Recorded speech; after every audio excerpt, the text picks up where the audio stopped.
Sagittarius, welcome to March. So, Sagittarius, this is kind of moving into some spicier times for you because all these planets that are moving out of Pisces are moving into Aries, and Aries is a fire sign, and you are a fire sign. So, it makes a nice trine.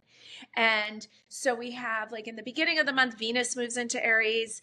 Then we have Mercury moving into Aries, the planet of communication. We have the sun going into Aries on the 21st, I believe it is, and Neptune later in the month. So you're going to start to feel a little more like yourself because Pisces time, all those planets being in Pisces for all this time can throw anyone off, okay? It's just a lot of confusion and slower moving energy, and Sagittarius, you don't always like that, okay? So I think you're going to feel a little more like yourself when the planets move into Aries. Now, opposite you, Sagittarius, is Jupiter. Jupiter's your ruling planet, and it's been hanging out in Gemini for a while, and it's been retrograding. So it's been in Gemini since last May, and then it started retrograding. And I forget how long it's been retrograding. I think it was like October of 2024. And then it just went direct a couple weeks ago. So this is going to help us, Sagittarius. I'm a Sag too.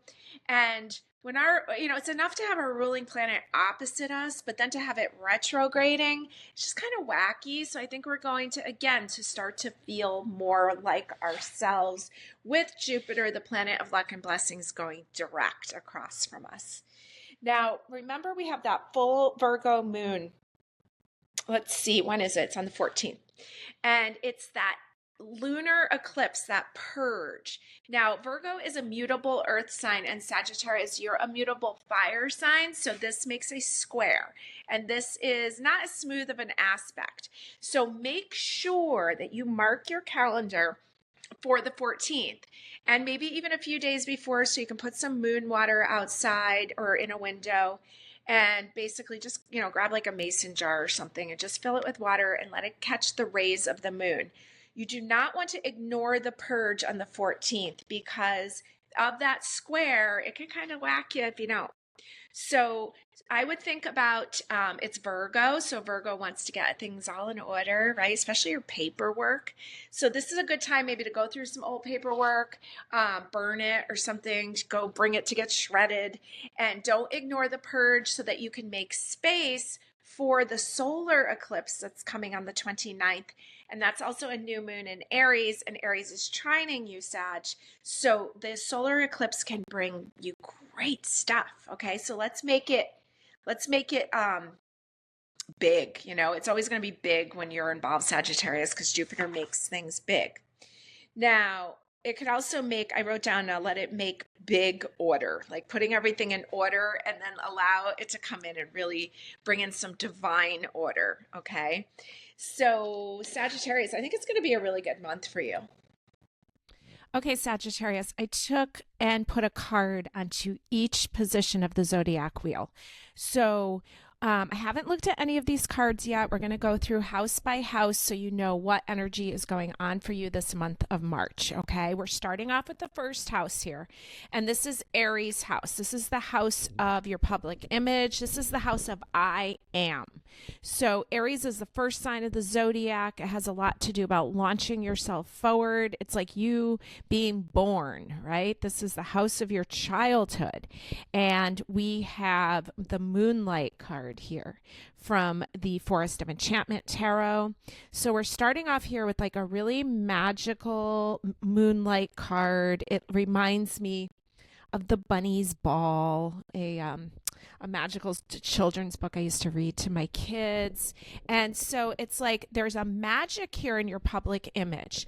There's something like pulling people in, right? Because we know that the moon in astrology pulls, and it kind of like it rules advertising. So it pulls people in, it lures people in. It's all about feeling.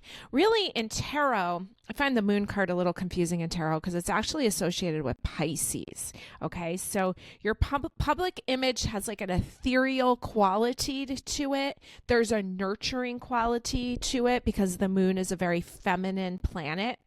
And this is a major arcana starting off your chart for the month of March. Okay, so that there's a little more oomph there. There's a little more emphasis there with the Moonlight card. And it's actually card number 18.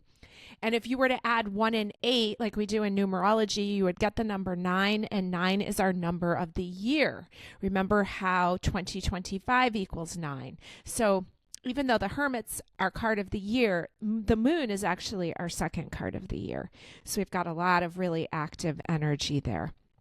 Now, house number 2, Taurus's house, ruled by Venus. It has to do with money. It has to do with your relationship with money. It has to do with your self-value and all that you value, including relationships. And we know Venus is in retrograde right now, and we're showing up. Oh, look at this. You got the green mother. This is the Empress. And this is a Taurus card, a Venus card. So what an extra strong power it has here sitting in your second house. We see that her baby has grown.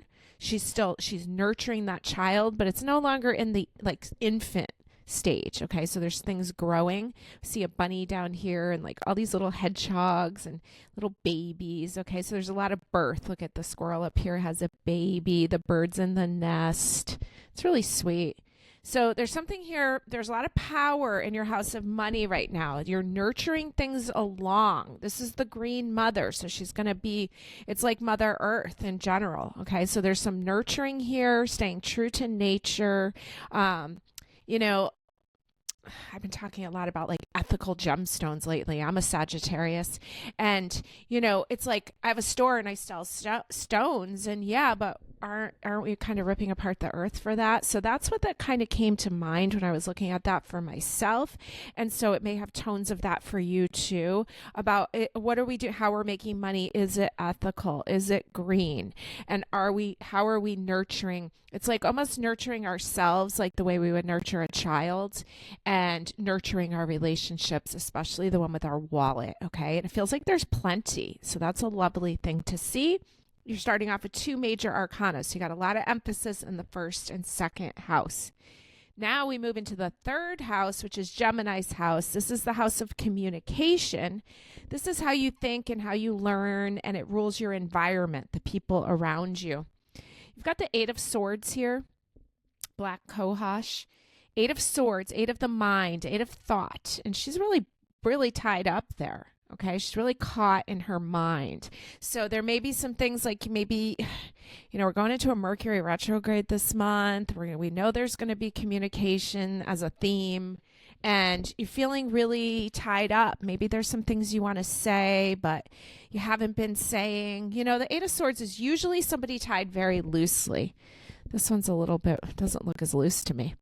I know Black Cohosh is one of those ingredients in those menopause tonics, and I'm getting in that age where I'm starting to know it. So Black Cohosh, I know it's used to has some hormonal attributes to it that it's used for, and so your emotions may be feeling up and down. You may be feeling stuck. Okay, third house. But remember, you are free, and Sag, you need to feel free because that is a huge theme for you. Okay. Now we move into the house of the home. This is the root chakra. This is the family life. This is the home life, the nurturing life. This is the house of Cancer, ruled by the moon. And we have from the Salvador Dali tarot deck. It's a very hard deck to read. I don't use it too often. I see 1, 2, 3, 4, 5 of wands. Okay, so we know 5s are change. We've got a lot of butterflies on here, which are total indications of transformation and change. 5 of wands. So, 5 of wands to me usually looks like a competition card or kind of sometimes battling it out. But we see that there's change and we see transformation happening there in the home. Okay, it might be very active energy. Now, we move into the 5th house, which is Leo's house of fun, of creativity, of romance, and it is associated with children because of their joy. And here's the 5 of challenges. So this is the same card. No, actually, that's not true. This is the 5 of wands here in the 4th house. This is the 5 of swords here in the 5th house. And he just picked up that tree and is transplanting it. Okay, so you may have some changes there. You might have changes on what brings you fun. You might have some changes on, I think of it as a house of fun. You're being uprooted. All right. It's funny. I think of the fifth house as like a concert stage, and uprooted. Remember that band Rusted Root? They changed their name to Uprooted, and that's what I was just thinking when I saw that. So, hey, maybe you're going to go hear some good music, but you're being pulled in and almost like transplanted. So you may find that you find fun in different places. Okay. All right. Now we go into the sixth house. This is the house of Virgo. We know we have a Virgo full moon this month. This is the house of your health and wellness. This is like the analyzing house because Virgo is the great analyzer. This is the house of like getting things in order. It's your routines, your habits, and it also is associated with your day job. Another major arcana showing up here, and this is the Forest Lord. This is card number 4, major arcana, and this is the Emperor traditionally. So you've got you got the Green Mother. They're like a couple, right? Okay, so you got a lot of power between the second house and the sixth house. So finances, your viewpoint of finances, your job, where you're giving away your time and energy. We've got compatible energy there between the second and sixth house. Now, it's interesting to me because I was saying that we have that Virgo full moon this month, and then an Aries card shows up there. Remember how we have, and if you don't remember, it's because it's coming from the February or March month ahead video. I encourage you to listen back to that. We have the Virgo full moon and lunar eclipse on the 14th of the month. That is the great purge. And then we go in on the 29th of the month with the Aries new moon and the solar eclipse that brings us something, brings us gifts. Okay. So I'm seeing this is a Virgo house with an Aries card. I think there's going to be a lot of power for you on these eclipses. And so make sure that you're doing the purge that you need to do on the 14th so you can accept the gifts on the 29th. Okay, so go back and listen to that video. Now, so you got a lot major arcanas, first, second, sixth. Those are the pointers. Those are the real life lessons, the big, the juicy stuff. Okay, the other stuff is like everyday life. We move into the seventh house. This is Libra's house of relationships. This is the house on this sheet. It says legal issues. I took this sheet from Tess Reed, the tarot lady, one of her classes, and I blew up the sheet. So I would like to change legal issues to say legal matters because legal matters sound way better than issues. We want contracts. We want, purchasing land, those kind of things. Okay, purchasing a home. So we got the Queen of Cups here, the Queen of Chalices. She's sitting on her own little stone throne there in the water. So beautiful and calm and lovely. There's a crab next to her. She could be considered like a Cancer queen, any of the water sign queens. So queen energy in the house of Libra, such regal energy in the seventh house. It is the house of justice. And so she's showing up, and the justice card, she's trying to find balance. This one, she's just kind of sitting there calmly, holding her cup of satisfaction in her element. Okay, I see a lot of power there. It looks like smooth relationships, and it looks like being true to herself. Okay. Also a Venus house. Remember, Venus is in retrograde. Now, into the eighth house, Scorpio's house. On this sheet, it says joint finances, taxes, sex, and death. What a house. Scorpio's deep house of deep emotions, ruled by the planet Pluto. Original ruler was Mars. This is the house of death and rebirth, but there's a heck of a lot of power in that eighth house. And you are showing up with the Eight of Swords again. So you had it down here in the third house, the house of communication. Up there in the eighth house, the house of other people's money, the house of power. You got the Eight of Swords again. Now, this is from that deck, that Impressionist tarot deck. And, those are all famous paintings that they kind of tweaked a little bit, I think they added those swords into it. So the Eight of Swords is a painting by Vincent van Gogh. So I don't know if you are familiar with that painting, but that's a Van Gogh. And it says in the book, I feel a certain calm. There is safety in the midst of danger. What would life be if we had no courage to attempt anything? Interesting. For the Eight of Swords, that's interesting to feel a calm, safety in the midst of danger. It says when the Eight of Swords shows up in a reading, you need to find a way to free yourself from the bonds of entrapment. Cut ties, slip out the back door, and try not to fall into the same trap again. So that's interesting in the house of taxes, in the house of other people's money, right? And, I don't know, it kind of makes me think I'm a Sagittarius, right? So I'm really kind of taking these literally for myself too. I've made it a point to just like start paying taxes all year long, like paying when I get paid for a big job or some money's come in, I just go on IRS.com and I pay, because I don't want to have any problems later. And that's what that reminds me of, like just taking the necessary action. Like it doesn't feel good to go pay the IRS, believe me, especially these days when they're using our monies for things that I don't agree with. But nonetheless, I go on there and I pay it. And that's what that reminds me of with that Eight of Swords. It's like, yeah, you can sit there and worry and worry and worry about taxes and money and all that. Or you can take some immediate action and remove that worry and stay calm. Okay, so Eight of Swords showing up in your third house and your eighth house. Now we move into the ninth house, Sagittarius's house. This is your home house ruled by Jupiter. This is the higher mind house. I think of it as like spiritual matters. I think of it as house of religion, and the house of like organized religion, and the opposite, thinking for yourself, connecting yourself. And this is the house of religion, publishing, teaching. It's the house of the student and the teacher, and it's foreign travel. Okay, and here we go with the Emperor. This is the second time you've gotten him. And it says the plant, which I have no idea, I do not know this plant, Atracleodes, Ylodes. Okay, so that is the plant showing up there. But the Emperor has shown up not only in your sixth house, but your ninth house. Okay, so Virgo's house and the ninth house, Sagittarius's house, those houses actually square each other, 90-degree angles.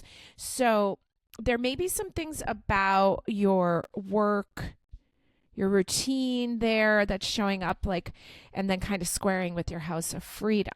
But it could be a really great thing if your work takes you on some travels. Okay, the Emperor there. So you have some decisions to make. If you want to travel for work, or if you want to travel in general, because the Emperor's not going to rush, right? He's going to weigh it out. And the Emperor is, this month is Aries, starting on the 21st into April till about the 21st. All right, another major arcana in your ninth house. Now we're moving into Capricorn's house. This is the house of your career. But I think it's a disservice to just think of it as your career, because it's really about your long-term standing in the world. So it has themes of like your family, your foundation, your reputation. This is the house of fame and awards. And you have the Chariot, the fairy wind, yet another major arcana. And I like how you see the fairy in all different stages here. It looks like she transforms into like a horse. And so there's forward movement. Okay, so we see that the fairy wind here, this is the Chariot ruled by the moon. And we know we have to trust feeling to pull us forward. There's movement there in the 10th house. Okay, a lot of activity. So if your business may start picking up, your versions of all the things that you're doing may start to change. You might be adding on some services. But look at the top of this chart. Like this is called midheaven right here. And midheaven, you have two major arcanas, the Chariot and the Emperor. It's really beautiful energy. I see a lot going on career-wise. Now, 11th house, house of your hopes and dreams. This is Aquarius's house. This rules friends and large groups of people. It has to do with your goals, and also has a lot to do with your social life. And here's the Huntsman, another major arcana. This is major arcana number 11. And this is the Justice card. And it's beautiful. So peaceful and gentle. And so we've got a card number 11, which we would call a 2. And this is house 11 also. You got card 11 in house 11. We call it a 2 in numerology. So we see there is relationships, there's contracts showing up, there's like reciprocal energy. Very beautiful. Now, the 12th house is Pisces house. It's a house of, they call it the house of the undoing or self-undoing, which is a little ominous. I like to think of the 12th house as the house of retreating and stepping back and away, breaking some old karmic cycles. There's things to be looked at on old behaviors that kind of linger on or have been passed down to us from our previous generation. And it rules drugs and alcohol and all those things that make us want to numb out there. That's the 12th house. And you got the 9 of Pentacles. So 9 of Pentacles is when everything's well, right? Everything's beautiful. We see that like this family life here, and it looks like everything's kind of in order. The wood's being, the wood's piled up and chopped. They're sewing. The kids are playing. Everything looks good. 9 of Pentacles. So with having 2 double 8 of Swords, just remember, all is well. It looks like things are going really good. You may have some changes as far as like what brings you joy. It looks like you're being uprooted a little bit. And there may be some energy in the house, in the home, where like you might be addressing some things and really looking at things and taking some action. And sometimes action takes a little struggle first, right? Especially if you're dealing with other family members. But I see a lot of power, and I see 1, 2, 3, 4, 5, 6 major arcana. So half of your energy is major arcanas, major teachers in house 1, 2, 6, 9, 10, 11. Okay. Lots going on at the top of the chart. Try to keep yourself calm. Okay. With the double 8 of Swords, try to remember that you're free. Maybe make a little mantra. I am free. You know what I forgot to do is put a theme card in the middle. Let's do that right now.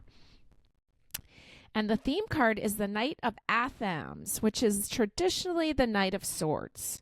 Okay, so we're just going to kind of put that right in the middle there. We see a man on a horse, and he is full speed ahead. They're starting to trot there. There's forward movement, okay? And there's also maybe literal movement. There may be maybe getting on the road, especially for work. We saw the Chariot in your 10th house, okay? And there's forward movement, and God knows we all need some of that, especially you Sagittarius, because you can get restless really easily, all right? Now, let's throw some dice on top of this. Oh, we got a runaway dice. Where did it run away to? Oh, it's far away. Okay, let's see what it landed on. It landed on Virgo. All right, we already saw some attention about Virgo. We were talking about earlier about the full moon. Let's see what else we got.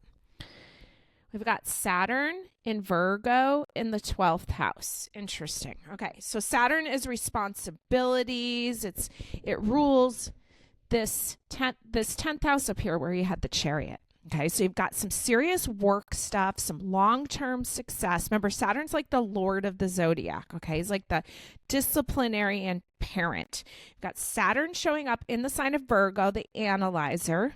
It's the house of like service versus servitude. And then you've got the 12th house, which is Pisces house of retreating. So you've got some themes here, making sure that you're getting the rest that you need, that you're not showing up, that you're not just work all the time.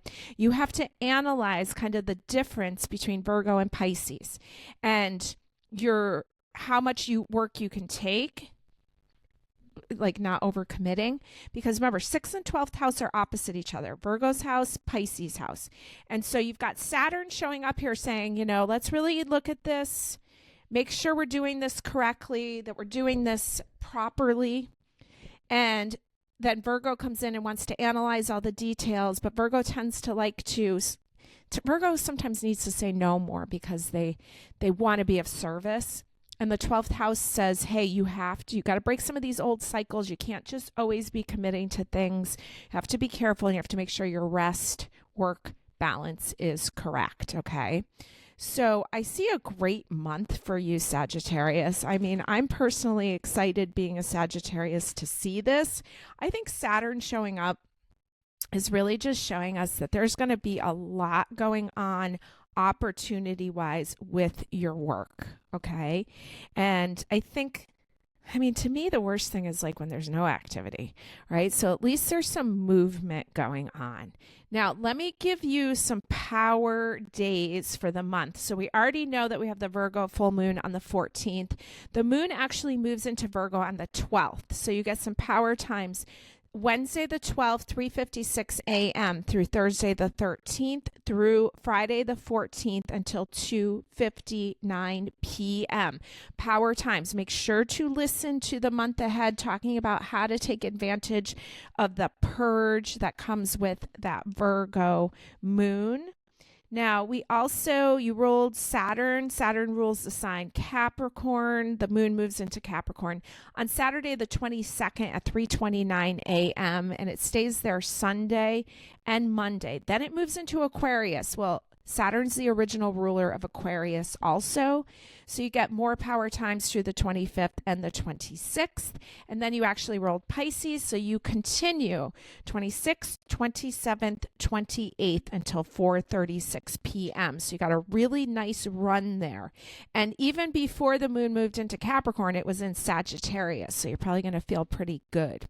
So you got almost a long spell there from the 19th through the spring equinox on the 20th when the moon's in your sign, Sag, and that's Ostara.